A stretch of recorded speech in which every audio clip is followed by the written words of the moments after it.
A great personality is one who stands for truth, equality, and justice. Such person shows kindness, respect, and courage. Even in difficult times, they remain true to their values and always work for the betterment of others.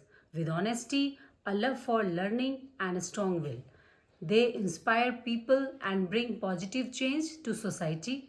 One such example is Dr. B.R. Ambedkar, whose life and work continue to guide and motivate generations. महान व्यक्ति वही होता है जो सत्य, समानता और न्याय के पक्ष में खड़ा होता है। ऐसा व्यक्ति कठिन परिस्थितियों में भी दया, सम्मान और साहस का परिचय देता है। वह अपने मूल्यों के प्रति सच्चा रहता है और हमेशा दूसरों की भलाई के लिए कार्य करता है। उसकी ईमानदारी, सीखने की इच्छा और मजबूत इच्छा शक्ति लोगों को प्रेरित करती है और समाज में सकारात्मक परिवर्तन लाती है।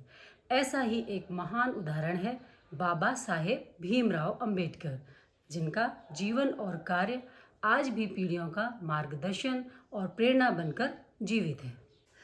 आज इस वीडियो के माध्यम से अंबेडकर जयंती के अवसर पर मैं आपको डॉक्टर भीमराव अंबेडकर, जिन्हें हम बाबा साहेब के नाम से भी जानते हैं, उनके जीवन, उनके द्वारा किए गए महान कार्यों पर प्रकाश डालना चाहती हूँ।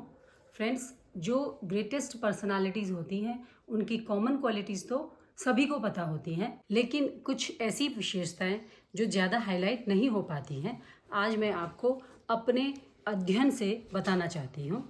जैसे बाबा साहेब ने सामाजिक भेदभाव के बावजूद अपनी प्राइवेट एजुकेशन विषम परिस्थितियों में भी उच्च स्तर की प्राप्ति की।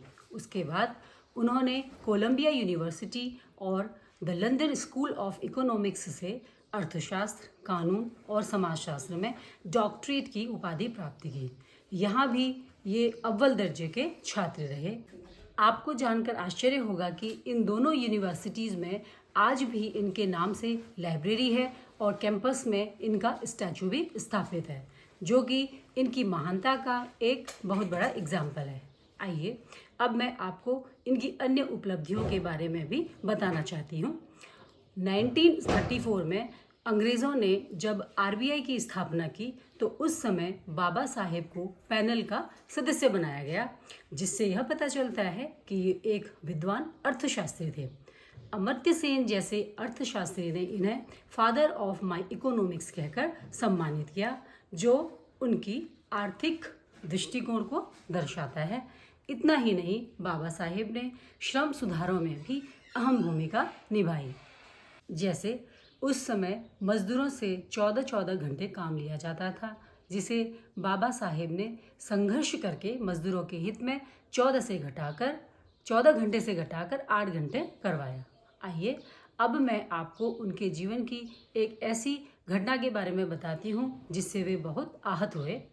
बाबा साहेब जब कोलंबिया यूनिवर्सिटी और लंदन स्कूल ऑफ इकोनॉमिक्स से उच्च शिक्षा प्राप्त करके भारत लौट रहे थे, तब उनके साथ अध्ययन सामग्री, शोध पत्र और दुर्लभ किताबों से भरा एक संग्रह था। ये सामग्री एक जहाज़ द्वारा भेजी गई थी। समुद्री मार्ग में आए भीषण तूफान के कारण जहाज़ डूब गया, जिसमें उनकी अधिकांश किताबें और शोध सामग्री नष्ट हो गई। इस घटना ने बाबा साहेब को गहरा सदमा पहुंचाया, क्योंकि इन पुस्तकों में उनके आर्थिक और सामाजिक सुधारों से जुड़े मौलिक विचार शामिल थे। इस घटना में उनकी PhD thesis the evolution of provincial finance in British India का मूल ड्राफ्ट भी नष्ट हो गया। यह नुकसान न केवल व्यक्तिगत था, बल्कि भारत के सामाजिक आर्थिक इतिहास के लिए भी एक ऐतिहासिक नुकसान था। बाबा के कार्य, कई विचार और शोध जो उस समय अप्रकाशित थे, सदा के लिए लुप्त हो गए। उनके जीवन में बचपन से मृत्यु तक इतने उतार चढ़ाव आए कि वे कभी विचलित नहीं हुए।